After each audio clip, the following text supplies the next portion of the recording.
ഡൽഹിയിൽ 10 വർഷം ഉപയോഗിച്ച ഒരു പ്രീമിയം കാർ, അതൊരു സ്ക്രാപ്പാണ്. പക്ഷെ കേരളത്തിൽ ഇന്നും അതിനൊരു മാർക്കറ്റ് ഉണ്ട്. നമ്മൾ പലപ്പോഴും കാർ വാങ്ങുമ്പോൾ ഏജൻസിനെയോ അതല്ലെങ്കിൽ റീൽസിൽ കണ്ട ഏതെങ്കിലും ഡിസ്ട്രിബ്യൂട്ടേഴ്സോ ആയിട്ടായിരിക്കും കോൺടാക്ട് ചെയ്യാം. പക്ഷെ നമ്മൾ ആരും കാറിന്റെ ജെന്യൂനിറ്റിയോ അതല്ലെങ്കിൽ അതിന്റെ ക്വാളിറ്റിയോ പോലെ തന്നെ ഈ ഡിസ്ട്രിബ്യൂട്ടേഴ്സിന്റെ ക്വാളിറ്റി നമ്മൾ ചെക്ക് ചെയ്യാറില്ല.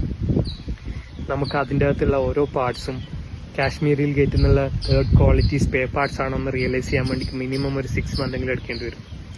Welcome to another video of starting a business using AI with zero cost. ഡൽഹിയിൽ നിന്ന് നമുക്ക് കാർ എടുക്കുമ്പോൾ അതിൽ അനുഭവപ്പെടുന്ന ഏറ്റവും വലിയൊരു പ്രശ്നമാണ് വെരിഫൈഡ് ആയിട്ടുള്ള ഒരു ഏജന്റ് ഇല്ല എന്നുള്ളത്. നമ്മൾ ഒന്നിക്ക് നമ്മുടെ സുഹൃത്തുക്കളോ അതല്ലെങ്കിൽ ഏതെങ്കിലും റീൽസിൽ കണ്ട ആരെങ്കിലോ നമ്മൾ അപ്രോച്ച് ചെയ്തിട്ടായിരിക്കും കാർ വാങ്ങുക.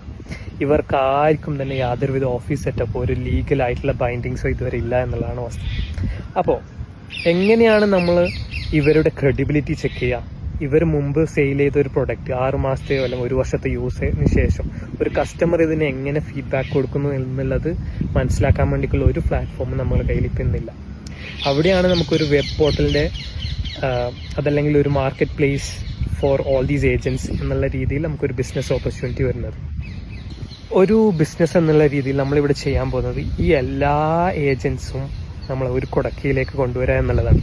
അതുകൊണ്ട് നമ്മൾ ഉദ്ദേശിക്കുന്നത് വെച്ച് കഴിഞ്ഞാൽ ഒരു കസ്റ്റമേഴ്സിന് ഒരു കാർ ആണെങ്കിൽ അവർക്ക് ഏതാണ് ഏജന്റ്, എവിടെയാണ് അത് ലൊക്കേറ്റ് ചെയ്യുന്നത്, അതുമായി ബന്ധപ്പെട്ട എല്ലാ ഡീറ്റെയിൽസും നമുക്ക് ഈ ഒരു പ്ലാറ്റ്ഫോമിലൂടെ തന്നെ കണ്ടുപിടിക്കാൻ പറ്റണം. അതേപോലെ തന്നെ കൃത്യമായ ഇടവേളകളിൽ അവർക്ക് ഈ ഏജന്റിനെ റിവ്യൂ ചെയ്യാൻ വേണ്ടിക്കും ഒരു ഓപ്ഷൻ ഉണ്ടാകും. എന്ന് പറഞ്ഞു കഴിഞ്ഞാൽ വണ്ടി വാങ്ങുന്ന സമയത്തുള്ള എക്സ്പീരിയൻസ് എങ്ങനെയായിരുന്നു, വണ്ടി വാങ്ങിയിട്ട് 6 മാസത്തിന് ശേഷമുള്ള എക്സ്പീരിയൻസ് എങ്ങനെയായിരുന്നു, വണ്ടി വാങ്ങിയിട്ട് 1 വർഷത്തിന് ശേഷമുള്ള എക്സ്പീരിയൻസ് എങ്ങനെയായിരുന്നു എന്നുള്ള കാര്യങ്ങൾ. കഴിഞ്ഞ വീഡിയോയിൽ പറഞ്ഞിട്ടുള്ള ഫ്രീ ടൂൾസ് ഉപയോഗിച്ചിട്ട് ഈ ഒരു മാർക്കറ്റ് പ്ലേസ് ബിസിനസ് എങ്ങനെ ഉണ്ടാക്കാം എന്നുള്ളതിൻ്റെ ഡീറ്റെയിൽഡ് വീഡിയോ നെക്സ്റ്റ് വീഡിയോയിലായി വരുന്നതാണ്. Stay tuned.